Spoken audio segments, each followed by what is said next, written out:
une nouvelle vidéo. On est actuellement dans la chambre, donc ça s'annonce boulot.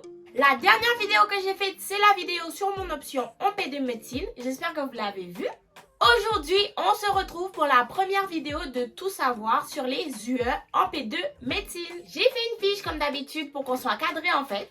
Pour la première vidéo de la longue série de tout savoir sur les UE en P2 médecine, on va commencer par l'UE cardiovasculaire. Tout d'abord, il faut savoir que pour apprendre l'UE cardiovasculaire, j'allais en amphithéâtre et j'imprimais les cours des professeurs. J'utilisais le cours des professeurs comme support et j'écrivais dessus lorsqu'ils rajoutaient des informations. Et j'ai fait ça pour tous les chapitres, sauf pour les chapitres d'anatomie, car le professeur utilisait des schémas. Et les schémas n'étaient pas légendés et n'étaient pas complétés.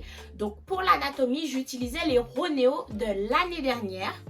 Et ensuite, j'ajoutais des informations supplémentaires ou je corrigeais lorsque c'était faux. Je vais commencer par vous détailler le programme en vous donnant des petits conseils. Premièrement, on avait l'anatomie cardiovasculaire. Pour apprendre l'anatomie, je vous ai dit que j'utilisais les Ronéo car c'était plus détaillé que les schémas. Et ensuite, pour mieux apprendre ce chapitre, je faisais des schémas. Voici un exemple de Ronéo que j'avais utilisé pour l'anatomie. On peut voir qu'il y a tout d'abord un schéma du cœur et ensuite il y a un post-it où j'ai refait le schéma des différents foyers d'auscultation du cœur. Voilà. Et ensuite, j'utilisais un code couleur. Pour les informations les plus importantes, j'utilisais l'orange. Et pour les informations un peu moins importantes, j'utilisais le jaune. Ce chapitre d'anatomie durait 8 heures. Le deuxième chapitre, c'était l'embryologie et l'histologie. Le chapitre a duré 6 heures, en sachant que ça correspond à 3 cours en amphithéâtre, car un cours en amphithéâtre dure 2 heures. En embryologie et histologie, il faut connaître les différents tissus, cellules et compositions de ces tissus. Et pour apprendre cela, je vous conseille de faire des schémas des différents tissus et aussi de faire des fiches. Poursuivons avec le chapitre de physiologie cardiovasculaire qui lui durait 10 heures. Il faut connaître les différentes fonctions cardiaques et aussi la régulation de la pression artérielle. Pour ceci, je vous conseille de faire des petits post-it et noter les valeurs à connaître. On a eu un petit chapitre sur la biophysique cardiovasculaire et la mécanique des fluides qui durait 2 heures. Pour moi, c'était le chapitre le plus difficile. Pour l'apprendre, je vous conseille de relire le cours plusieurs fois, de faire peut-être des schémas. Si vous ne comprenez pas, vraiment, je vous conseille de relire plusieurs fois parce qu'il ne suffit pas juste d'apprendre par cœur parce que la mécanique des fluides, c'est pas si facile. Le chapitre suivant, c'est la sémiologie. C'était divisé en 2 parties parce qu'on avait tout d'abord la sémiologie cardiaque médicale qui durait 10 heures et la sémiologie vasculaire médicale qui durait 7 heures. En tout cas, ça reste de la sémiologie et je vous conseille de lire le polycopier de sémiologie qu'on nous donne au début de l'année et de faire des fiches récapitulatives sur les différentes pathologies.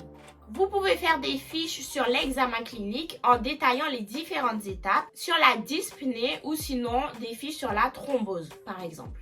Le chapitre qui suit, c'est l'imagerie et l'exploration cardiovasculaire. Il a duré 4 heures. Dans ce chapitre, il est important de reconnaître les différentes pathologies sur des imageries. Par exemple, il faut reconnaître un œdème aigu du poumon sur une image. Et il faut savoir que beaucoup de pathologies pulmonaires sont causées par des pathologies cardiaques. Et pour bien apprendre ce chapitre, je vous conseille aussi de faire des schémas des différentes coupes du cœur au scanner ou sinon en radio. On passe au chapitre sur l'anatomie pathologique. Ce chapitre dure 4 heures et il est important de connaître les différentes couches de l'épithélium et de la paroi des vaisseaux. Voici un exemple du cours. Vous pouvez voir que juste là, j'avais fait un post-it sur l'intima, la média et l'adventice. Et sur ce post-it, j'ai repris la composition des 3 tuniques des vaisseaux. Le dernier chapitre correspond à la pharmacologie qui a duré 4 heures. Et pour bien apprendre la pharmacologie, je vous conseille de faire des fiches. Globalement, pour apprendre les cours, vous faites soit des schémas, soit des fiches. Personnellement, j'aimais bien faire des post-it. Je suis pas trop fiche, mais des fois, on en a besoin. On a eu un TP d'anatomie qui a duré 2 heures. Concernant l'examen, il a duré 1h30 et l'examen est sous forme de QCM, de CROC, qui signifie question à réponse ouverte courte, ou sinon on avait des questions rédactionnelles. Voilà, c'est tout pour moi. J'espère que vous avez aimé cette première vidéo. N'oubliez pas de liker, de vous abonner et d'activer la cloche de notification. À la prochaine. Bisous mes petits poussins.